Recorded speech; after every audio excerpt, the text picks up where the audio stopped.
그들은 늘 세계를 지배해왔습니다. 석유도, 금도, 전쟁마저도 숫자로 계산하며 움직이던 제국의 심장부. 그러나 동쪽 끝, 지도 위에서조차 작아 보이는 한 나라 앞에서 처음으로 계산이 무너졌습니다. 돈으로도 꺾이지 않고 압박에도 굴하지 않는 나라. 그때 세상은 깨달았습니다. 숫자로 설명할 수 없는 힘이 존재한다는 것을 말이죠. 천년을 버텨낸 강인한 뿌리와 전장을 뒤흔드는 강철과 반도체, 그리고 침묵하는 억제력으로 무장한 나라. 그 나라는 바로 대한민국입니다. 지금부터 그 놀라운 현장 속으로 들어가 보시죠. 미국에서 날아온 충격적인 이야기. 바로 시작합니다. 그리고 지금 어디에서 시청하고 계신지 댓글로 남겨주세요. 여러분의 이야기도 듣고 싶습니다. 그 전에 잠깐 1초 만에 누를 수 있는 좋아요 버튼을 꾹 눌러주시면 영상 제작에 큰 힘이 됩니다. 그럼 바로 사연 시작하겠습니다. 13조 원이라는 숫자가 화면에 떴을 때 사무실 공기가 얼어붙었습니다. 협상이 아니었어요. 최후 통첩이었죠. 워싱턴 복도는 두 진영으로 갈라졌습니다. 당연하다는 쪽과 미쳤다는 쪽으로 말이죠. 하지만 저는 책상 앞에서 완전히 다른 생각에 빠져 있었어요. 손끝이 차갑게 식어갔습니다. 이 압박이 한국을 굴복시키는 게 아니라 오히려 폭발시킬 거라는 직감이 온몸을 관통했기 때문이에요. 그날 밤 저는 새로운 표를 만들었습니다. 상호 의존이라고 적었죠. 반도체, 배터리, 특수강. 이 세 단어가 제 오랜 신념을 산산조각 내기 시작했습니다. 안녕하세요. 저는 리오 퍼디난드입니다. 워싱턴 펜타곤에서 오랫동안 동아시아 군사력 평가를 담당했고 데이터와 숫자에 집착하는 회의론자로 유명했어요. 해외 주요 외신들이 일제히 보도를 쏟아냈습니다. 방위비 분담금 대폭 인상 요구라는 헤드라인이 화면마다 떠올랐죠. 회의실 문이 열릴 때마다 긴장이 흘러들어왔어요. 동료 하나가 어깨를 으쓱하며 말했습니다. 보호에는 대가가 따르는 법이 아니냐고 하면서 다른 이는 고개를 저으며 이건 너무 과하다고 중얼거렸습니다. 저는 그 두 반응 모두에 동의할 수 없었어요. 제 시선은 화면 속 숫자에 고정되어 있었습니다. 13조 원이라는 금액은 단순한 협상 카드가 아니었죠. 이건 관계의 본질을 뒤흔드는 지진이었습니다. 책상 위에 펼쳐진 과거 보고서들이 눈에 들어왔어요. 20년 넘게 같은 문장을 반복해왔던 제 손길의 흔적이었습니다. 한국은 미군의 보호 아래 있는 의존국이라는 문장을 저는 기계처럼 써왔습니다. 주한미군 28,500명이라는 숫자는 모든 분석의 출발점이었죠. 그 숫자는 불변의 진리처럼 보고서마다 첫 줄을 장식했습니다. 동료들도 같은 전제를 공유했어요. 점심시간 대화에서조차 누구도 의문을 제기하지 않았죠. 창밖으로 보이는 포토맥 강의 물결이 유난히 거칠어 보였습니다. 제 머릿속도 마찬가지였어요. 13조 원이라는 청구서가 한국 정부에 전달되었을 때 그들은 어떤 반응을 보일까 하는 생각이 스쳤습니다. 분노할까요? 아니면 굴복할까요? 하지만 제 직감은 전혀 다른 방향을 가리키고 있었습니다. 압박은 상대를 무릎 꿇리지 않습니다. 오히려 일으켜 세우는 경우가 더 많죠. 역사가 그걸 증명해왔어요. 과도한 요구는 협상 테이블을 뒤엎는 계기가 되곤 했습니다. 제 손끝이 차가워졌어요. 이 압박이 한국에게 각성의 방아쇠가 될 거라는 확신이 번개처럼 머리를 관통했습니다. 동료 마크가 제 책상 옆을 지나가며 물었습니다. 자네는 어떻게 생각하나고 말이죠. 저는 고개를 들지 않고 대답했어요. 이건 실수일 수 있다고 했습니다. 그의 표정이 굳어지는 게 느껴졌죠. 무슨 소리냐는 반문이 돌아왔습니다. 한국이 우릴 필요로 하는 거지 우리가 한국을 필요로 하는 게 아니라고 했어요.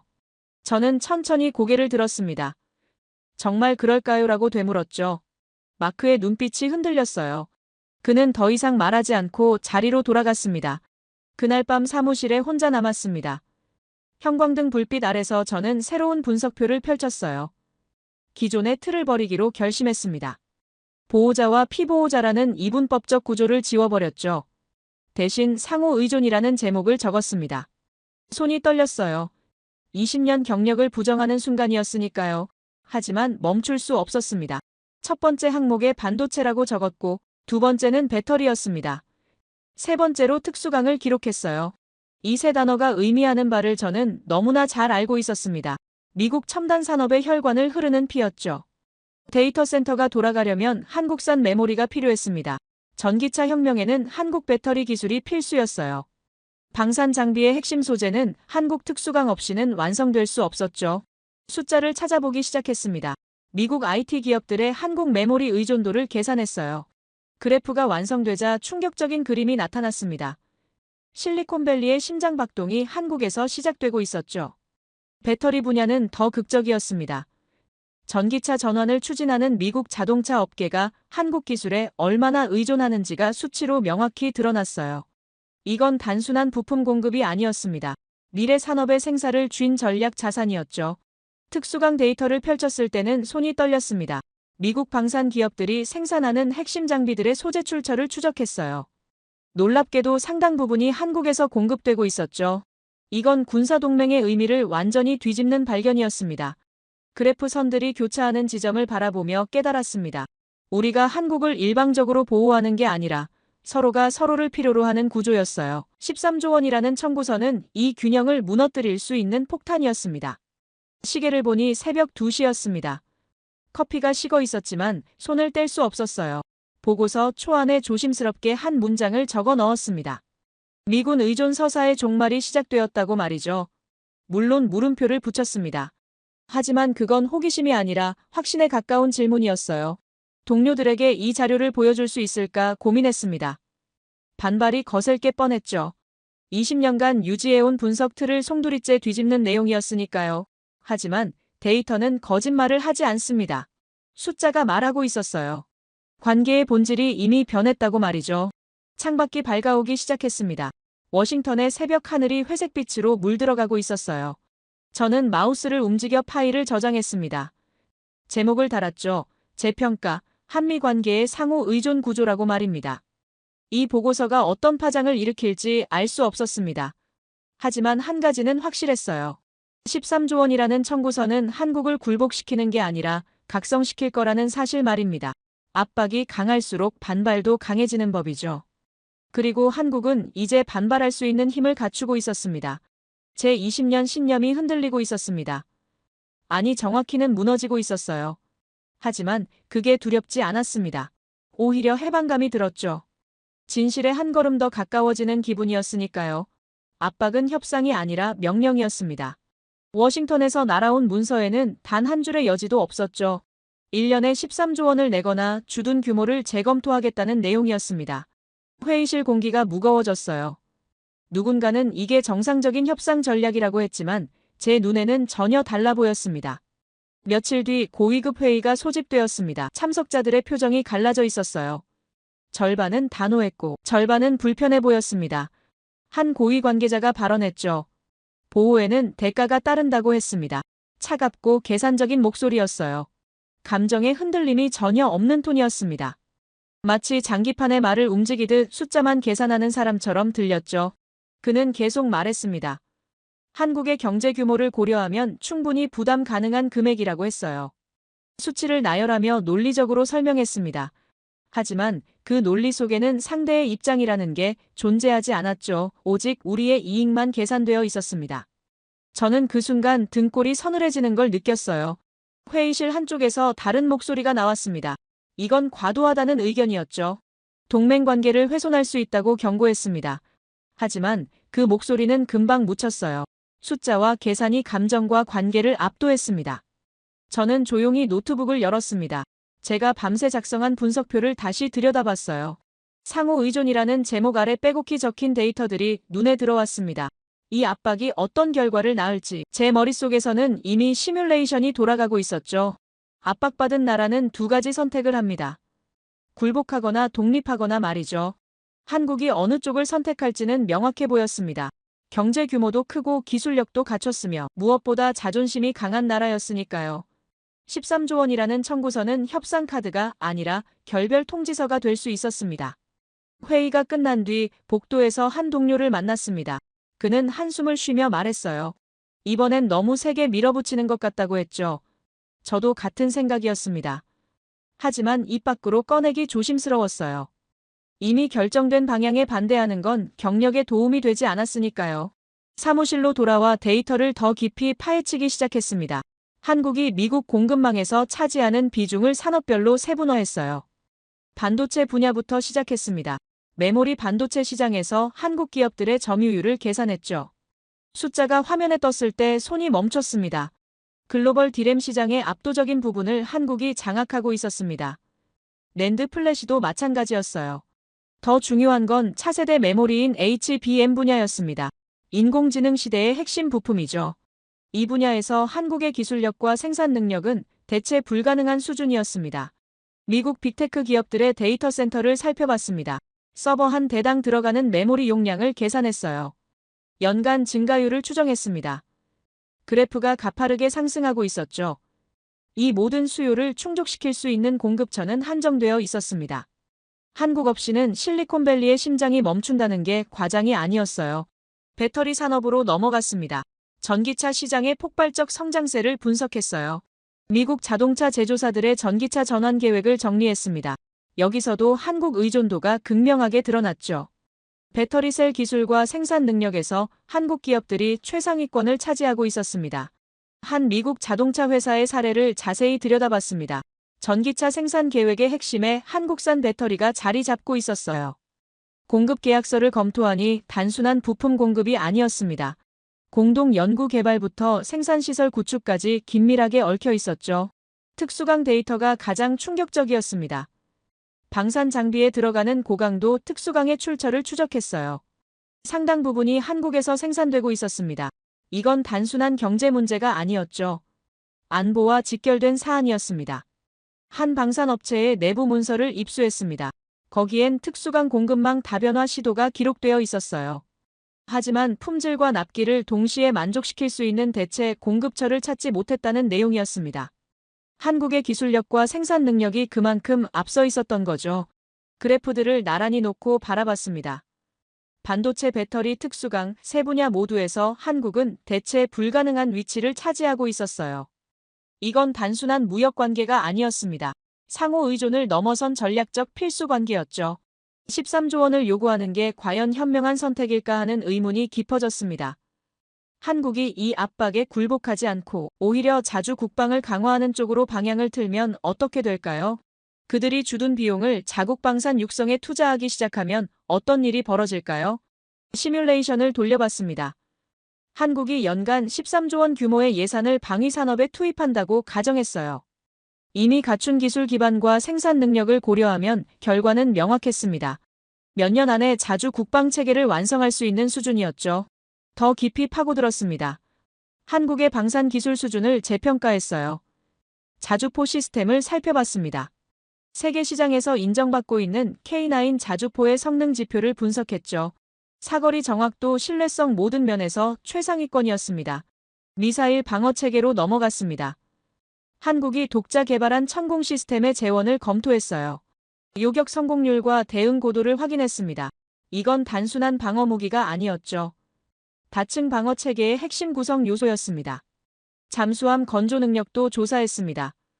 한국이 독자 설계한 3,000톤급 잠수함의 사양을 분석했어요. 수직 발사관을 갖춘 전략 잠수함이었습니다. 이 정도 기술력이면 충분히 독자적인 억제력을 구축할 수 있었죠. 전투기 개발 프로젝트까지 살펴봤습니다. KF-21 보라매의 진행 상황을 체크했어요. 시험 비행이 성공적으로 진행되고 있었습니다. 아직 일부 핵심 부품은 수입에 의존하지만 시스템 통합 능력은 확보한 상태였죠. 모든 데이터를 종합했습니다. 결론은 명확했어요. 한국은 이미 자주 국방의 문턱에 서 있었습니다. 필요한 건 결심뿐이었죠. 13조 원이라는 압박이 바로 그 결심을 만들어낼 수 있었습니다. 보고서를 작성하기 시작했습니다. 제목을 달았어요. 압박의 역설이라고 적었습니다. 첫 문장을 썼죠. 과도한 요구는 협상을 깨뜨리고 독립을 촉진한다고 말입니다. 데이터를 정리하며 한 가지 사실이 더 명확해졌습니다. 한국이 자주 국방 체계를 완성하면 미국이 잃는 게 더 많다는 점이었어요. 전략적 요충지에서의 주둔 권리를 잃을 수도 있었습니다. 반도체와 배터리 공급망에서의 협력도 재검토될 수 있었죠. 창밖을 바라봤습니다. 워싱턴의 하늘이 무겁게 가라앉아 있었어요. 13조 원이라는 청구서가 어떤 결과를 낳을지 이제 분명해 보였습니다. 한국을 무릎 꿇리는 게 아니라 일으켜 세울 거라는 확신이 굳어졌죠. 보고서를 저장하며 생각했습니다. 이 분석을 누가 읽을까요? 귀 기울일 사람이 있을까요? 아니면 이미 결정된 방향을 바꿀 수 없을까요? 불안했지만 멈출 수 없었습니다. 진실은 기록되어야 했으니까요. 거제 조선소로 가는 비행기 안에서 창밖을 내다봤습니다. 태평양 상공을 지나며 구름 사이로 햇빛이 쏟아지고 있었어요. 한국 방문은 이번이 처음이었습니다. 20년 넘게 보고서로만 분석하던 나라를 직접 보게 된다는 긴장감이 가슴을 조였죠. 인천공항에 도착했을 때 예상보다 훨씬 현대적인 시설에 놀랐습니다. 깨끗하고 효율적인 동선이 인상적이었어요. 하지만 진짜 충격은 거제에서 기다리고 있었습니다. 조선소까지 가는 길에 차창밖 풍경을 지켜봤습니다. 산과 바다가 어우러진 지형이 눈에 들어왔어요. 이 작은 반도에서 어떻게 세계적인 조선 기술이 탄생했을까 하는 의문이 들었습니다. 곧 그 답을 보게 될 거였죠. 조선소 입구에 도착했을 때 규모에 압도당했습니다. 거대한 크레인들이 하늘을 찌를 듯 솟아 있었어요.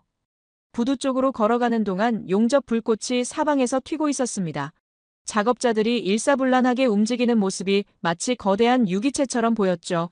그리고 그것이 눈에 들어왔습니다. 부두의 정박한 잠수함 한 척이 아침 햇살을 받아 은빛으로 빛나고 있었어요. KSS-3급이라고 소개받았습니다. 거대한 고래가 숨을 쉬는 것처럼 위압적이었죠. 가까이 다가갈수록 손이 떨렸습니다. 선체의 매끈한 곡선이 예술작품처럼 완벽했어요. 용접선을 자세히 살펴봤습니다. 이음새가 거의 보이지 않을 정도로 정밀했죠. 제가 20년간 기술 후진국이라고 분류하던 나라에서 만든 게 맞나 싶었습니다. 안내를 맡은 해군 장교가 조용히 다가왔습니다. 예의 바르지만 어딘가 냉정한 느낌이었어요. 그는 잠수함 재원을 설명하기 시작했습니다. 배수량 3,000톤급의 수직 발사관을 갖췄다고 했죠. 목소리에는 감정의 기복이 없었습니다. 마치 기계처럼 정확한 정보만 전달하는 느낌이었어요. 선체 재질에 대해 물었습니다. 그는 특수 합금강을 사용한다고 답했죠. 수압을 견디면서도 음파 반사를 최소화하는 설계라고 덧붙였습니다. 저소음 추진 시스템도 독자 개발했다고 했어요. 말투는 담담했지만 그 안에 담긴 자부심이 느껴졌습니다. 함 내부로 안내받았습니다. 좁은 통로를 지나며 각종 장비들을 목격했어요. 최신 음향 탐지 시스템이 설치되어 있었습니다. 전투 체계 통합 콘솔도 눈에 들어왔죠. 이 모든 게 한국 기술로 만들어졌다는 사실이 믿기지 않았습니다. 장교가 수직 발사관 앞에서 멈춰 섰습니다. 여기서 잠수함 발사탄도 미사일을 운용한다고 설명했어요. 차갑고 절제된 목소리였습니다. 감정을 드러내지 않는 태도가 오히려 더 무서웠죠. 이 무기가 가진 의미를 정확히 이해하고 있다는 느낌이었습니다. 갑판으로 나와 바다를 바라봤습니다. 푸른 수평선이 끝없이 펼쳐져 있었어요. 장교가 옆에 섰습니다. 그는 조용히 말했죠. 여기서는 말보다 표준이 중요하다고 했습니다. 그 한마디가 뇌리에 박혔어요. 표준이라는 단어의 무게를 이해했습니다. 이건 단순한 품질 관리 이야기가 아니었어요. 자존심이었습니다. 세계 시장에서 인정받을 수 있는 수준을 스스로 증명하겠다는 의지였죠. 말로 자랑하지 않고 결과물로 보여주겠다는 태도였습니다. 조선소 전시관으로 이동했습니다. 역대 건조한 함정들의 모형이 전시되어 있었어요. 초기 모델부터 최신형까지 발전 과정이 한눈에 들어왔습니다. 기술 진화의 속도가 놀라웠죠. 한쪽 벽면에 설계도가 걸려 있었습니다. 잠수함의 단면도를 자세히 살펴봤어요. 선체 구조와 구획 배치가 정교했습니다. 안전성과 전투 효율성을 동시에 고려한 설계였죠. 이 정도 수준이면 세계 어느 조선소와 비교해도 뒤지지 않을 거였습니다. 영상실에서 시험항의 영상을 봤습니다. 잠수함이 물속으로 잠기는 장면이었어요. 깊이 들어갈수록 선체가 수압을 견디는 모습이 선명했습니다. 음향 시험 결과도 확인했죠. 소음 수준이 예상보다 훨씬 낮았습니다. 다음 일정은 방어체계 시험장이었습니다. 대전에 위치한 국방연구소로 이동했어요. 지하 시설로 안내받았습니다. 거대한 콘솔 화면들이 벽면을 가득 채우고 있었죠. 천공 시스템 시뮬레이션이 시작됐습니다. 화면에 적 미사일 궤적이 나타났어요. 요격 미사일이 발사되는 순간 숨이 멎었습니다. 추적과 요격까지의 과정이 놀라울 정도로 빠르고 정확했죠. 연구원이 설명했습니다. 다층 방어 시스템이라고 했어요. 고도별로 여러 단계의 방어막이 구축되어 있다고 덧붙였습니다. 상층에서 놓치면 중층에서 재요격하고 그래도 실패하면 하층에서 마지막 방어한다는 구조였죠. 시뮬레이션 화면을 지켜보며 전율이 일었습니다. 이건 단순한 방어 무기가 아니었어요. 전략적 억제력이었습니다. 공격자에게 성공 확률이 극도로 낮다는 메시지를 보내는 시스템이었죠. 레이더 시스템도 살펴봤습니다. 능동 전자 주사 배열 레이더라고 소개받았어요. 다수 목표를 동시 추적할 수 있다고 했습니다. 화면에 여러 개의 점이 동시에 포착되고 있었죠. 각각의 궤적이 실시간으로 계산되고 있었습니다. 제어실 분위기가 인상적이었습니다. 연구원들이 조용히 일하고 있었어요. 불필요한 대화는 없었습니다. 모니터만 응시하며 데이터를 분석하는 모습이었죠. 그 침묵 속에서 오히려 더 큰 집중력이 느껴졌습니다. 한 연구원이 과거 시험 영상을 보여줬습니다. 실제 요격 시험 장면이었어요. 표적 미사일이 발사되고 요격 미사일이 추적하는 과정이 담겨 있었습니다. 충돌 순간 화면이 밝게 빛났죠. 성공이었습니다.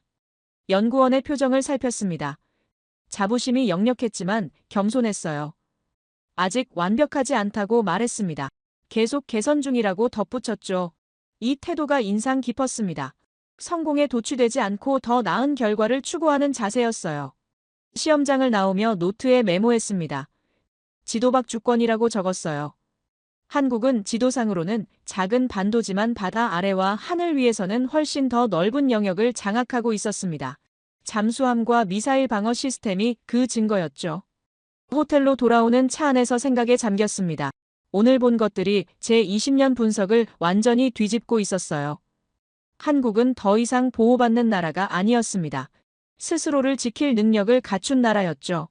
창밖으로 서울 야경이 펼쳐지기 시작했습니다. 불빛들이 별처럼 반짝이고 있었어요. 이 나라가 가진 저력을 이제야 이해하기 시작했습니다. 표면적인 수치로는 볼 수 없었던 것들이 현장에서는 명확하게 보였죠. 노트북을 열어 오늘 관찰 내용을 정리했습니다. 기술 수준 자주 개발 능력 품질 관리 시스템, 모든 항목에서 예상을 뛰어넘었어요. 이 데이터를 워싱턴에 어떻게 보고해야 할지 고민이 깊어졌습니다. 13조 원이라는 압박이 떠올랐습니다. 이 능력을 가진 나라에게 그런 요구를 하는 게 과연 현명한 선택일까요? 오히려 독립을 촉진하는 계기가 되지 않을까요? 불안감이 커졌습니다. 침대에 누워서도 잠이 오지 않았습니다. 오늘 본 잠수함의 매끈한 선체가 눈에 선했어요. 시뮬레이션 화면의 요격 궤적이 머릿속을 맴돌았습니다. 표준이 중요하다던 장교의 차가운 목소리가 귓가에 맴돌았죠. 제 분석이 틀렸다는 확신이 굳어졌습니다. 20년간 써온 보고서들이 현실을 제대로 반영하지 못했어요.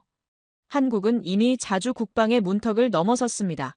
이제 필요한 건 정치적 결단뿐이었죠. 비밀 전략 회의실로 안내받았을 때 공기부터 달랐습니다. 지하 3층 깊이에 위치한 공간이었어요. 두꺼운 철문을 지나자 외부 소음이 완전히 차단됐습니다. 회의실 한쪽 벽면에는 거대한 스크린이 설치되어 있었죠. 황현규 연구원이라고 소개받은 사람이 악수를 청했습니다. 40대 중반으로 보이는 남성이었어요. 안경 너머로 보이는 눈빛이 예리했습니다. 표정에는 감정의 흔들림이 없었죠. 차갑지만 정중한 태도였습니다. 마치 모든 걸 계산하고 있다는 느낌이 들었어요. 그는 자리를 권하며 말했습니다. 오늘 보여드릴 내용은 극히 제한적이라고 했죠. 공식 자료로 샘플링된 데이터만 공개 가능하다고 덧붙였습니다. 목소리는 평탄했지만 그 안에 담긴 경계심이 느껴졌어요. 스크린이 켜졌습니다. 화면에 한국 전역의 지형도가 나타났어요. 특정 지점들이 붉은 점으로 표시되어 있었습니다. 황 연구원이 설명을 시작했죠. 전략 비축 시설들의 위치라고 했습니다. 물론 실제 좌표는 공개할 수 없다고 덧붙였어요. 한 지점이 확대됐습니다. 산악 지형 속 깊숙한 곳이었어요. 화강암 안반을 파고든 지하 시설이라고 설명했습니다. 핵 공격에도 견딜 수 있는 구조라고 했죠. 습도와 온도가 일정하게 유지된다고 덧붙였습니다. 화면이 전환됐습니다. 시설 내부 구조도가 나타났어요. 미로처럼 복잡한 통로와 저장고들이 연결되어 있었습니다. 각 구역마다 방화벽과 폭발 방지 시스템이 설치되어 있다고 설명했죠. 안전성에 극도로 신경 쓴 설계였습니다. 황 연구원이 태블릿을 조작했습니다. 새로운 영상이 재생됐어요. 컨테이너들이 규칙적으로 정렬된 모습이었습니다. 각 컨테이너마다 바코드가 부착되어 있었죠. 자동화된 관리 시스템이 작동한다고 설명했습니다. 재고 관리 화면으로 전환됐습니다. 실시간으로 업데이트되는 수량이 표시되고 있었어요. 인공지능이 온도, 습도, 보관 기간을 모니터링한다고 했습니다. 이상 징후가 감지되면 즉시 경보가 울린다고 덧붙였죠. 저는 조심스럽게 물었습니다. 전체 보유량이 얼마나 되는지 말이죠. 황 연구원의 표정이 미세하게 변했습니다. 찰나의 주저함이었지만 포착할 수 있었어요. 그는 잠시 침묵하더니 대답했습니다. 7일치 정도라고 했죠. 7일치라는 말에 안도감이 들었습니다. 충분히 관리 가능한 수준으로 들렸어요. 하지만 황 연구원의 다음 말이 제 생각을 완전히 바꿔놓았습니다. 그는 스크린을 가리키며 설명했죠. 7일치의 의미를 말입니다. 시뮬레이션이 시작됐습니다. 화면에 자주포 배치도가 나타났어요. 3,300문이라는 숫자가 표시됐습니다. 황 연구원이 계산기를 두드렸죠. 한 문당 1일 소비량을 입력했습니다. 그래프가 그려지기 시작했어요.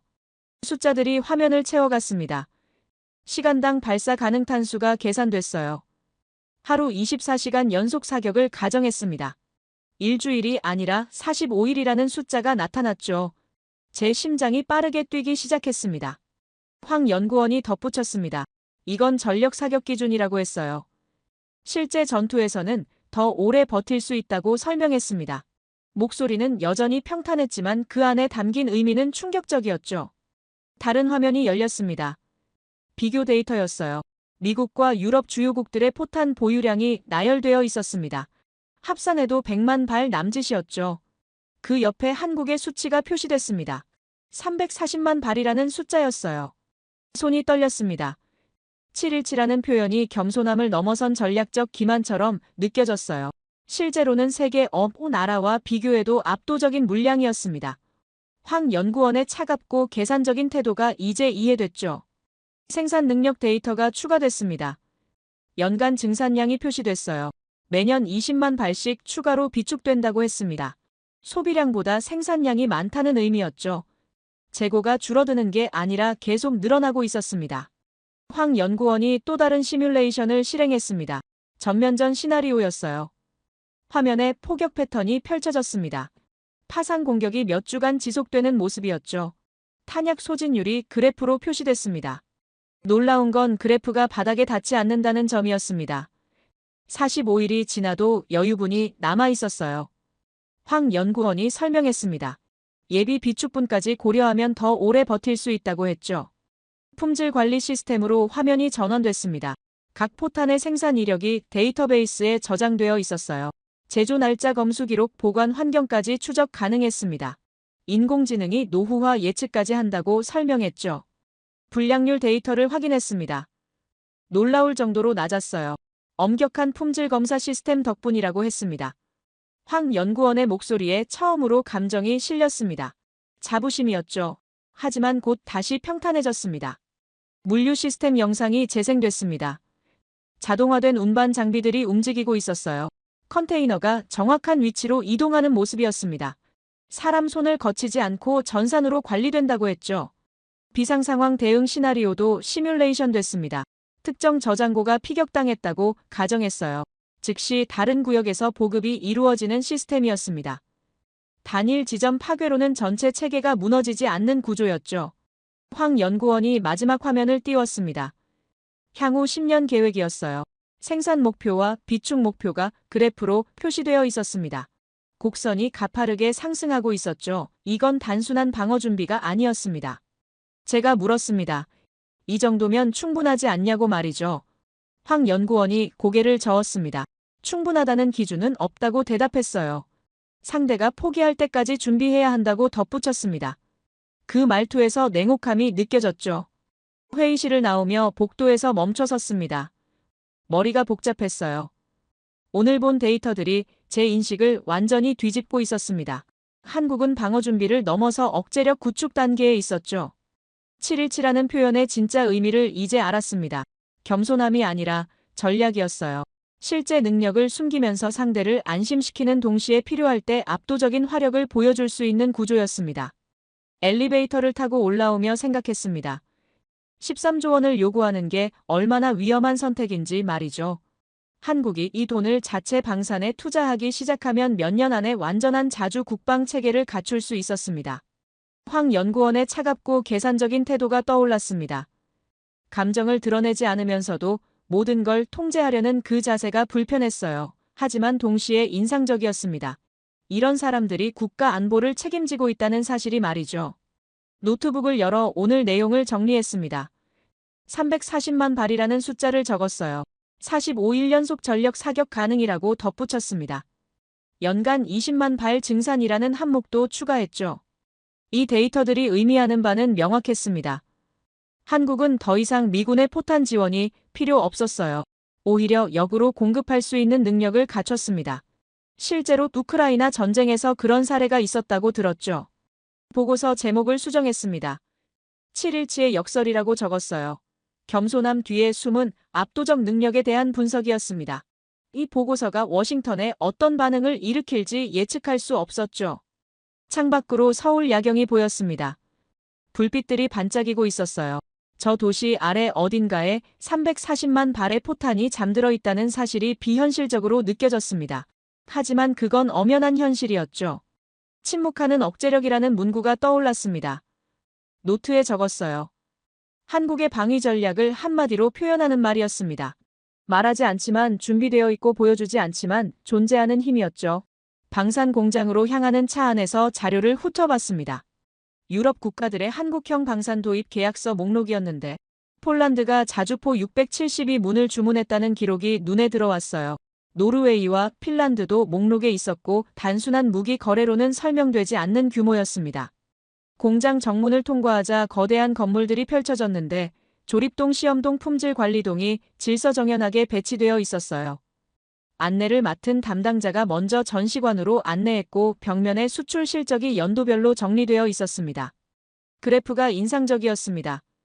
2015년부터 급격히 상승하는 곡선이었는데 특히 최근 3년간 증가폭이 가팔랐어요.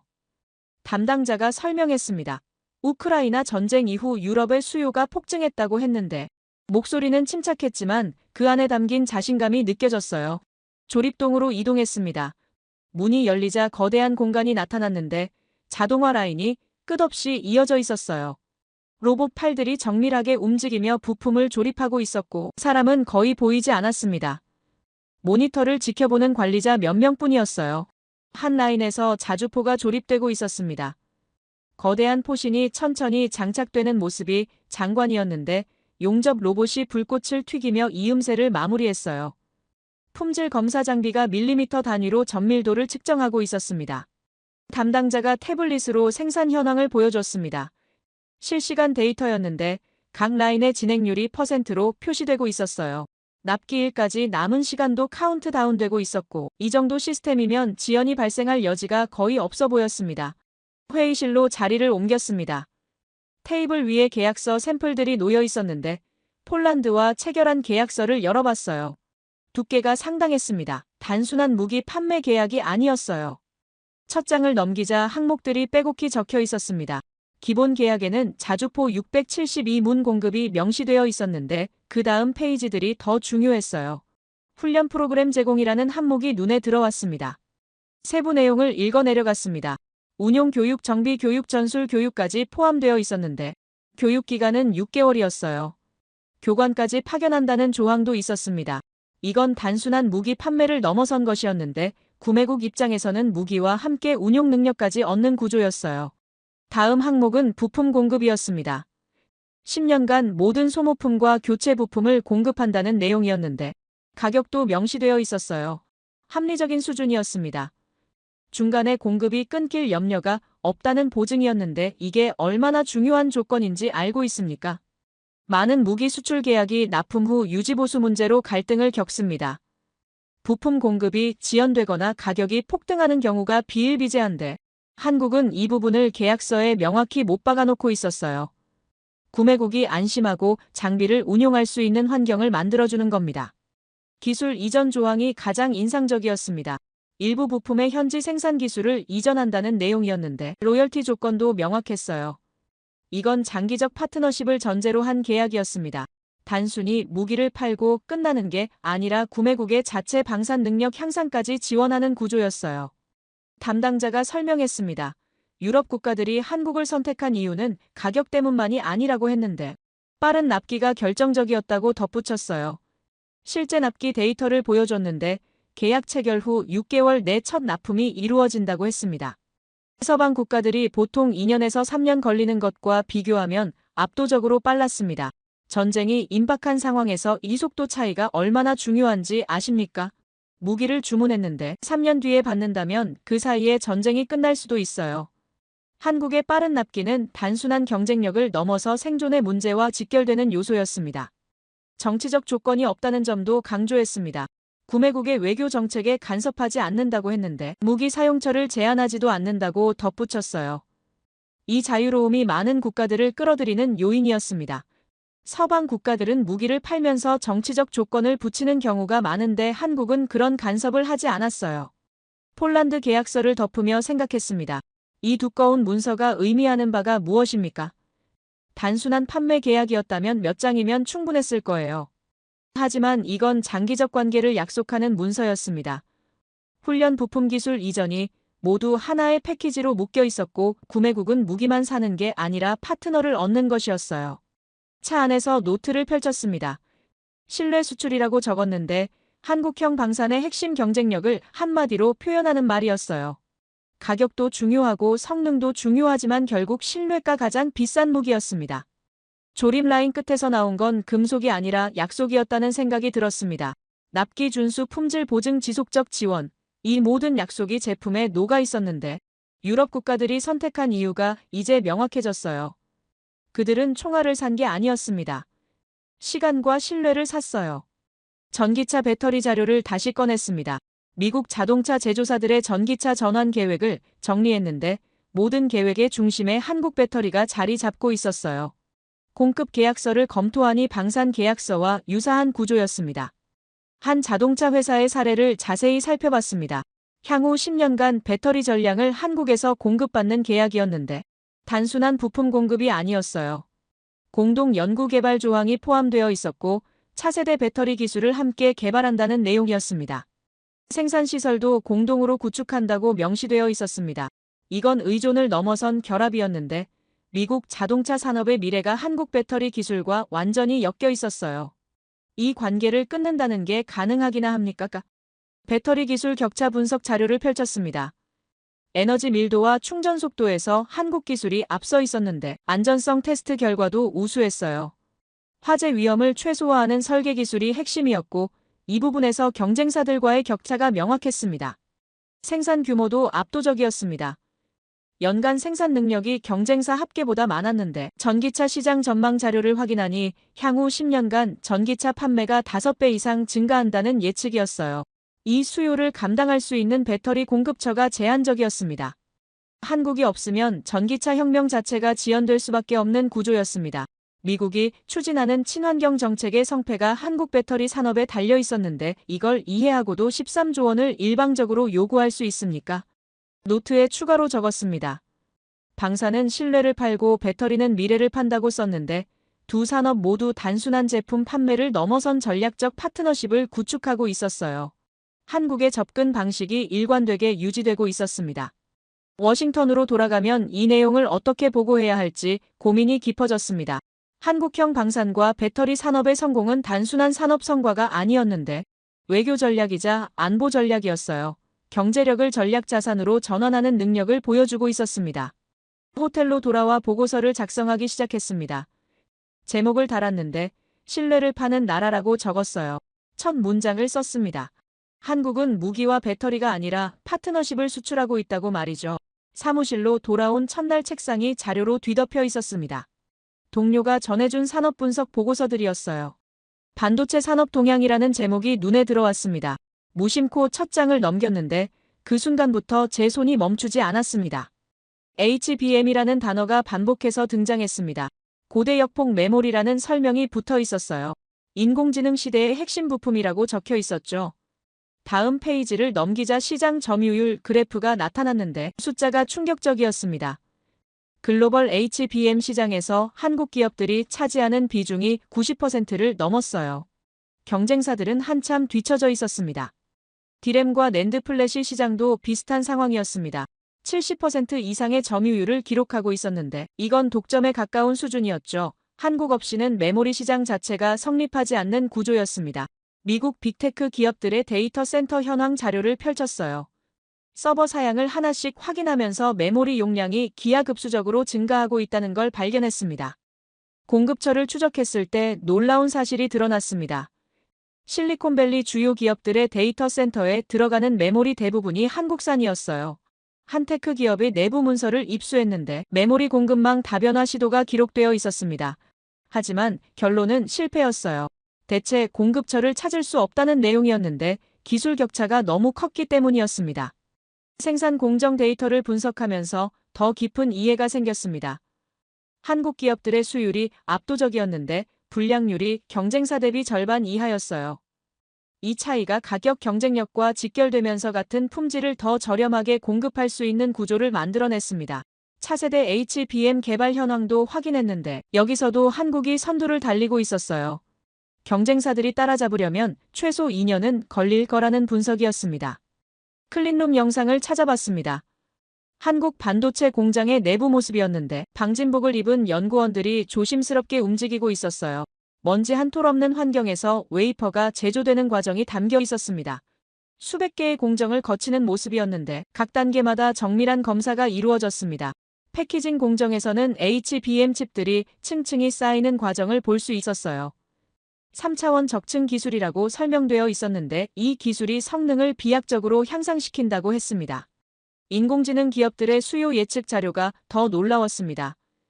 향후 5년간 메모리 수요가 3배 이상 증가한다는 내용이었는데 공급이 수요를 따라가지 못할 수 있다는 경고도 함께 있었어요.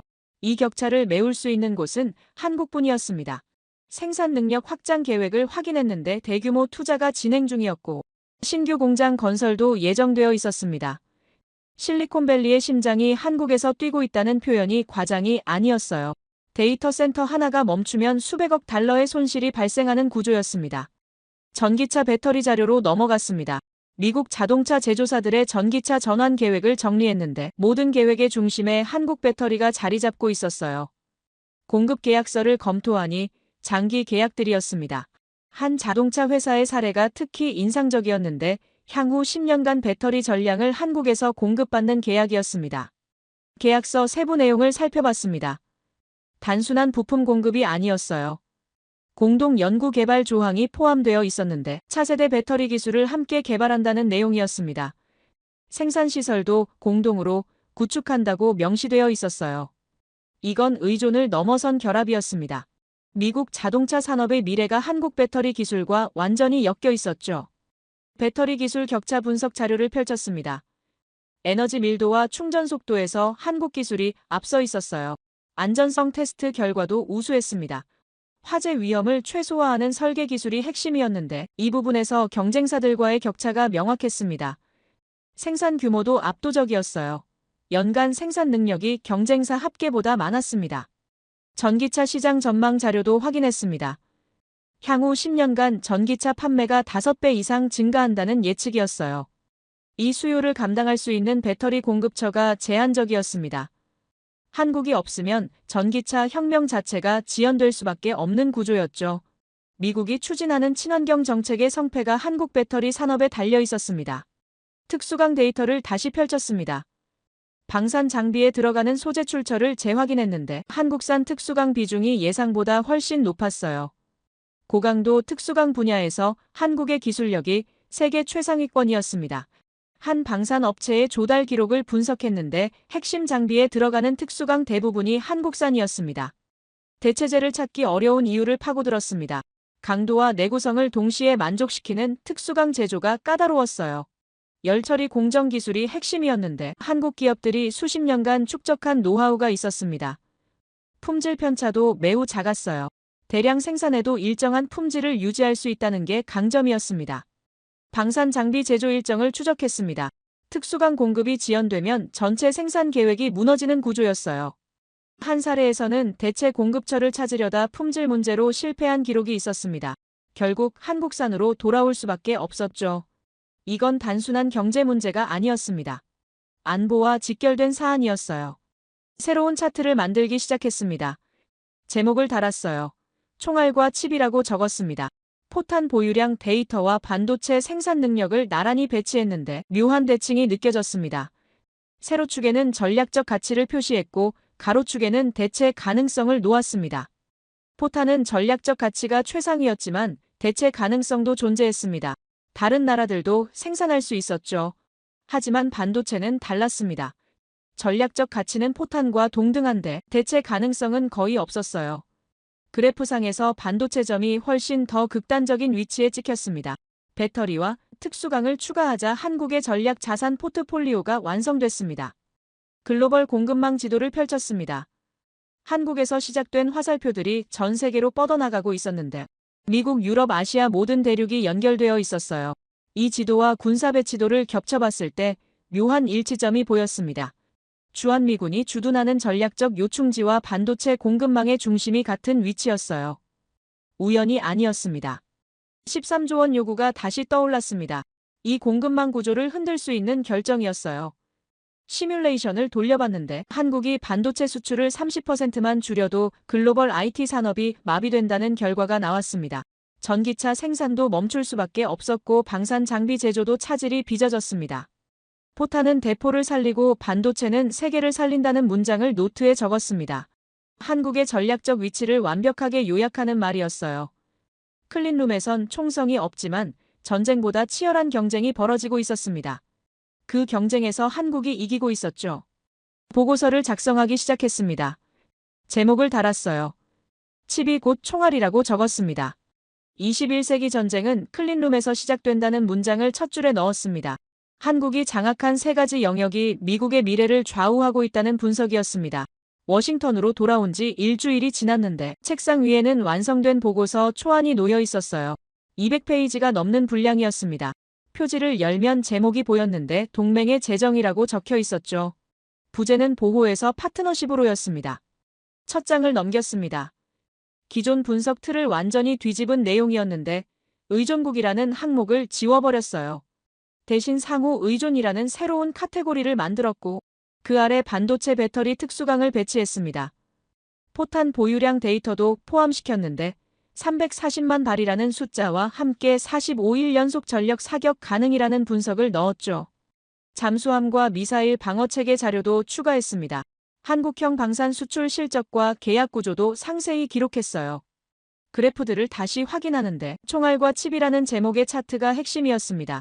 군사력과 경제력이 하나의 그림으로 통합되어 있었고 28만 5천 명이라는 숫자의 의미도 재해석했죠.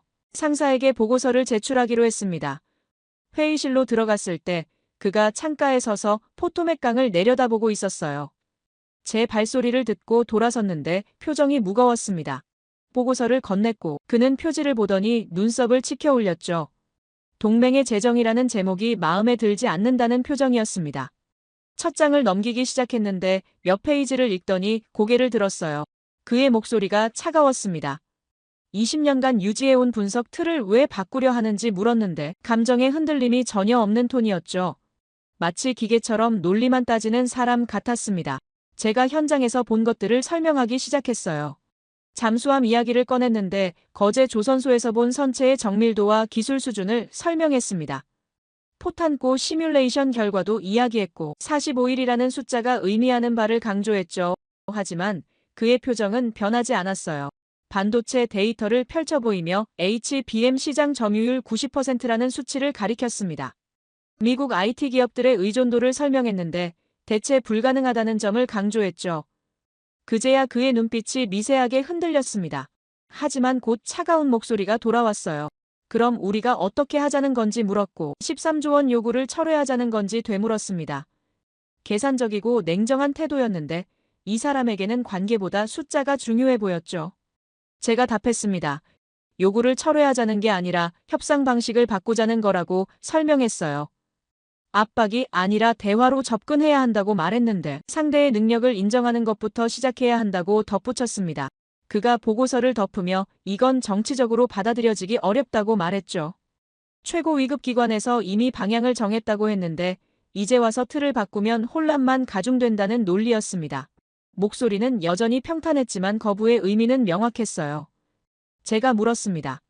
그럼 한국이 자주 국방을 선택하면 어떻게 할 건지 말이죠. 340만 발의 포탄과 90%의 반도체 시장을 가진 나라가 독립을 결정하면 우리가 잃는 게 더 많지 않습니까? 침묵이 흘렀는데 그는 창밖을 바라봤어요. 한참 뒤에 입을 열었습니다. 자네 보고서를 검토해보겠다고 했지만 기대는 하지 말라고 덧붙였죠. 이미 정해진 방향을 바꾸기는 어렵다는 의미였습니다. 회의실을 나왔을 때 복도가 유난히 길어 보였어요. 제 20년 경력을 걸고 작성한 보고서가 묵살될 수도 있다는 생각이 들었지만 후회는 없었습니다. 진실을 기록했으니까요. 며칠 뒤 예상치 못한 일이 벌어졌는데 상사가 보고서를 상급부서에 올렸다는 소식이었어요. 검토회의가 소집됐다고 했고 주요 정책 담당자들이 참석한다는 내용이었습니다. 회의실은 긴장감으로 가득했는데 10여 명의 고위 관계자들이 앉아 있었어요. 제 보고서가 스크린에 띄워졌고 발표를 시작했습니다. 동맹의 재정이라는 제목부터 설명했는데 반응이 엇갈렸어요. 일부는 고개를 끄덕이며 경청했지만 다른 이들은 회의적인 표정이었습니다. 한 관계자가 질문했는데 한국의 능력을 과대평가하는 것 아닌지 물었어요. 데이터를 하나씩 제시했습니다. 포탄 보유량 시뮬레이션 결과를 보여줬고 반도체 시장 점유율 그래프도 띄웠죠. 방산 수출 계약서 샘플도 공유했는데 숫자는 거짓말을 하지 않았습니다. 또 다른 관계자가 발언했는데 그럼 우리가 13조 원 요구를 포기해야 한다는 건지 물었어요. 목소리가 날카로웠고 감정적인 반발이 느껴졌습니다. 제가 답했습니다. 포기가 아니라 조정이라고 했는데 일방적 요구가 아니라 협상으로 접근해야 한다고 설명했죠. 상대의 기여를 인정하는 것부터 시작해야 한다고 강조했습니다. 비용은 계산서지만 책임은 약속이라는 문장을 스크린에 띄웠어요. 이 한 문장이 제 보고서의 핵심이었는데 동맹의 본질은 돈이 아니라 신뢰라고 설명했습니다.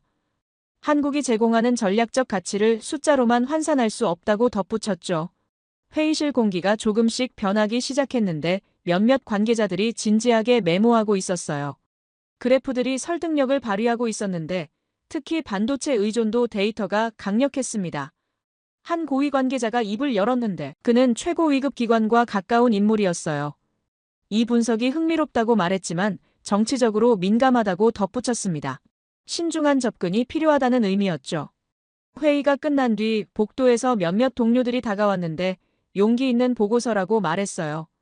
하지만 조심하라는 충고도 함께 들었습니다. 기존 정책에 반하는 내용이라 반발이 있을 거라는 경고였죠. 며칠 뒤 주요 매체에서 연락이 왔는데 보고서 내용이 알려졌다는 겁니다. 누군가 언론에 흘렸던 거예요.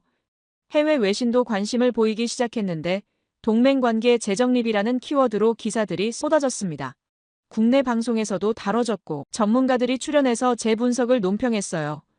찬반이 갈렸는데 일부는 현실적이라고 평가했지만 다른 이들은 순진하다고 비판했습니다. 정책연구소들이 세미나를 열었는데 제 보고서가 주제였어요. 토론회에 초청받았고 학계와 정부 관계자들 앞에서 발표했습니다.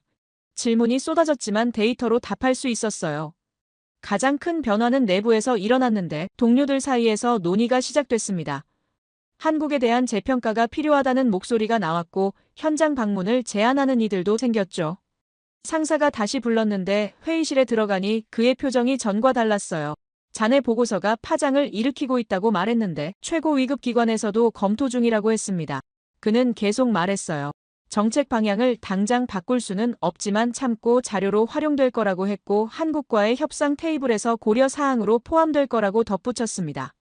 제가 물었습니다. 그럼 13조 원 요구는 어떻게 되는 건지 말이죠. 그가 답했는데 수정될 가능성이 있다고 했어요. 일방적 압박보다는 협상 방식으로 접근할 거라고 설명했습니다. 회의실을 나서며 창밖을 바라봤는데 워싱턴의 하늘이 유난히 맑아 보였어요. 20년 만에 안개가 걷힌 것 같았습니다. 제 보고서가 비록 작은 변화라도 만들어낼 수 있다는 희망이 생겼는데 사무실로 돌아와 새로운 메모를 적었어요. 28만 5천 명이라는 숫자는 이제 족쇄가 아니라 균형이라고 썼습니다. 보호자와 피보호자가 아니라 파트너와 파트너라고 덧붙였죠. 보고서 마지막 장을 펼쳤는데 결론 부분이었어요. 동맹은 보호에서 파트너십으로 진화해야 한다고 적혀 있었습니다. 21세기 안보 질서는 일방적 관계가 아니라 상호 책임에 기반한다는 문장이 이어졌는데 한국은 더 이상 보호받는 나라가 아니라는 확신이 들었어요. 스스로를 지킬 능력을 갖췄고 오히려 동맹에 기여하는 나라였습니다. 한국을 다시 방문했습니다.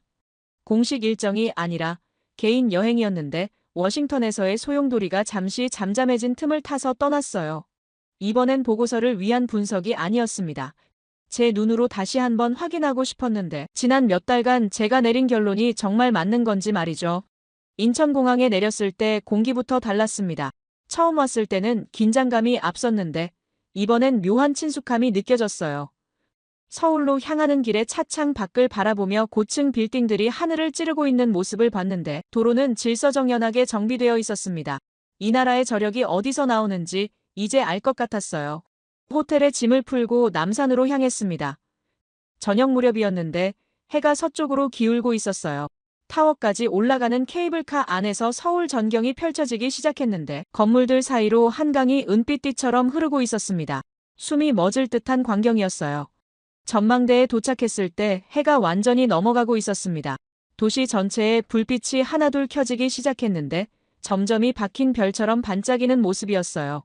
이 광경을 보며 지난 몇 달이 주마등처럼 스쳐 지나갔습니다. 거제 조선소의 잠수함이 떠올랐습니다. 매끈한 선체의 곡선과 정밀한 용접선이 눈에 선했는데 여기서는 말보다 표준이 중요하다던 해군 장교의 차가운 목소리가 귓가에 맴돌았어요. 그 한마디가 한국의 철학을 완벽하게 요약하고 있었습니다. 말로 자랑하지 않고 결과물로 증명한다는 태도 말이죠. 부두에 정박한 KSS 3급을 처음 봤을 때의 충격이 생생했습니다. 거대한 고래처럼 햇빛을 받아 빛나던 모습이 잊히지 않았는데 수직 발사관을 갖춘 전략 잠수함이라는 설명을 들으며 제 편견이 무너졌던 순간을 기억했어요. 제가 20년간 기술 후진국이라고 분류하던 나라에서 이런 걸 만들어낼 수 있습니까? 그 질문이 제 모든 분석을 뒤집는 시작점이었습니다. 지하 탄약고의 침묵도 기억났습니다. 끝없이 이어진 포탄 컨테이너들과 자동화된 관리 시스템이 떠올랐는데 340만 발이라는 숫자가 의미하는 바를 이제는 완전히 이해했어요. 717라는 겸손한 표현 뒤에 숨은 압도적 능력 말이죠.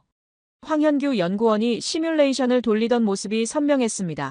자주포 3300문이 45일 밤낮으로 쉬지 않고 불을 뿜을 수 있다는 계산 결과가 화면에 떴을 때 제 심장이 빠르게 뛰었는데 미국과 유럽을 합쳐도 100만 발 남짓인데 한국은 그 3배가 넘는 물량을 보유하고 있었습니다. 이게 방어 준비를 넘어선 억제력 구축이 아니면 대체 뭡니까? 클린룸의 정밀함도 잊을 수 없었습니다. 방진복을 입은 연구원들이 조심스럽게 웨이퍼를 다루던 모습이 눈에 선했는데 HBM 칩들이 층층이 쌓이는 패키징 공정이 떠올랐어요. 그 기술력이 세계 IT 산업의 심장을 뛰게 하고 있었습니다. 90%라는 시장 점유율이 의미하는 바를 처음 봤을 때 손이 떨렸습니다. 실리콘밸리 주요 기업들의 데이터 센터에 들어가는 메모리 대부분이 한국산이었는데 대체 공급처를 찾으려던 테크 기업들이 모두 실패했다는 내부 문서를 확인했을 때 깨달았어요. 이건 단순한 부품 공급이 아니라 전략 자산의 장악이었습니다. 한강의 불빛을 바라보며 깨달았습니다. 이 모든 것이 따로 존재하는 게 아니라는 걸 말이죠. 잠수함, 포탄, 반도체가 모두 하나의 철학으로 연결되어 있었는데 자주 국방이라는 큰 그림의 조각들이었어요. 각각이 독립적으로 뛰어나지만 함께 모였을 때 더 강력한 억제력을 만들어내고 있었습니다. 벤치에 앉아 노트를 꺼냈습니다. 마지막 메모를 적기 시작했는데 동맹은 보호에서 파트너로 진화했다고 썼어요. 28만 5천 명이라는 숫자는 이제 족쇄가 아니라 균형이라고 덧붙였습니다. 한국은 더 이상 미군의 보호 아래 있는 나라가 아니었는데 스스로를 지킬 능력을 갖췄고 오히려 동맹에 기여하는 파트너였어요. 13조 원이라는 청구서가 떠올랐습니다. 그 압박이 한국을 굴복시키는 게 아니라 각성시킬 거라던 제 예측이 맞아가고 있었는데 워싱턴에서 들려오는 소식에 따르면 협상 방식이 조정되고 있다고 했어요. 일방적 요구가 아니라 대화로 접근하려는 움직임이 보인다고 했습니다. 제 보고서가 작은 변화라도 만들어냈다는 게 뿌듯했습니다. 20년간 유지해온 분석 틀을 뒤집는 게 쉽지 않았는데 현장에서 본 진실을 기록했기 때문에 가능했어요. 데이터는 거짓말을 하지 않았습니다. 한강의 물결이 달빛을 받아 은빛으로 빛나고 있었습니다. 그 모습이 한국의 미래를 보여주는 것 같았는데 조용하지만 강인하고 겸손하지만 자신감 넘치는 흐름이었어요.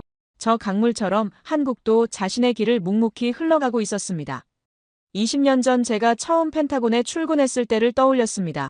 그때는 한국을 단순한 의존국으로만 봤는데 얼마나 오만했던 건지 모르겠어요. 책상 위 보고서로만 세상을 판단하려 했던 제 자신이 부끄러웠습니다. 현장을 직접 보지 않았다면 영원히 진실을 모른 채 살았을 겁니까? 주변의 관광객들이 사진을 찍고 있었습니다. 연인들이 손을 잡고 야경을 감상하고 있었는데 가족들이 아이들과 함께 웃으며 걷고 있었어요. 이 평화로운 모습 뒤에 340만 발의 포탄과 90%의 반도체 시장이 있다는 걸 그들은 알고 있습니까? 아마 대부분은 모를 겁니다. 하지만 그게 더 나은 거라는 생각이 들었는데 진짜 억제력은 조용히 작동하는 법이니까요. 떠들어대지 않지만 확실하게 준비되어 있는 힘이 가장 강력한 무기였습니다. 방에 들어와 노트북을 열었습니다. 마지막 보고서를 작성하기 시작했는데 제목은 현장 검증으로 뒤집힌 20년이었어요. 데이터보다 현장이 답이라는 문장을 첫 줄에 넣었습니다. 제 경험을 솔직하게 기록하기 시작했어요. 보고서를 쓰면서 확신이 들었습니다. 미국과 한국의 관계가 새로운 단계로 진화해야 한다는 확신이었는데 보호자와 피보호자가 아니라 동등한 파트너로 만나야 했어요. 그래야 양국 모두에게 이익이 되는 관계가 만들어질 수 있었습니다. 마지막 문단을 적었습니다. 한국은 세계 안보의 새로운 모델이라고 썼는데 자주 국방과 동맹 협력을 동시에 추구하는 나라라고 덧붙였어요. 이 두 가지가 모순되지 않고 오히려 서로를 강화한다는 점을 강조했습니다. 파일을 저장하며 생각했습니다. 이 보고서가 워싱턴에 어떤 영향을 미칠지 알 수 없었는데 중요한 건 진실을 기록했다는 사실이었어요. 현장에서 본 것을 왜곡하지 않고 그대로 전달했다는 점이었습니다. 한국이 보여준 건 단순한 군사력이나 경제력이 아니었습니다. 한 나라가 스스로의 운명을 개척해 나가는 의지였는데 어려움 속에서도 포기하지 않고 묵묵히 준비하는 자세였어요. 그 정신이 오늘의 한국을 만들었습니다. 앞으로 미국과 한국의 관계가 더욱 성숙해지길 바랍니다. 서로를 존중하고 이해하는 진정한 파트너십이 만들어지길 바라는데 그것이 양국뿐 아니라 세계 평화에도 기여할 거라고 믿어요. 제 이야기를 끝까지 들어주셔서 감사합니다. 모두 안녕히 계세요. 오늘의 사연 어떻게 들으셨나요? 숫자와 데이터로만 보던 관계가 사실은 눈에 보이지 않는 힘으로 이어져 있었다는 점 흥미롭지 않으셨나요? 우리가 당연하게 생각했던 틀도 현장에서 보면 전혀 다른 모습일 수 있다는 걸 보여주는 이야기였던 것 같습니다. 결국 중요한 건 힘의 크기보다는 신뢰와 준비, 그리고 서로를 인정하는 태도가 아닐까 싶어요. 앞으로 이 관계가 어디로 흘러갈지 누구도 단정할 수는 없겠죠. 어쩌면 또 다른 길이 열릴 수도 있고 예상치 못한 선택이 나올 수도 있을 겁니다. 여러분은 이 이야기를 어떻게 보셨나요? 여러분의 생각을 아래 댓글에 남겨주세요. 그리고 감동적인 사연을 주변 사람들과 공유하고 함께 이야기 나눠보세요. 마지막으로 1초밖에 걸리지 않는 구독과 좋아요, 알림 설정은 영상 제작에 큰 힘이 됩니다. 지금까지 감동을 담아 여러분께 진심을 전하는 감동담기였습니다. 오늘 하루도 행복한 하루 보내세요.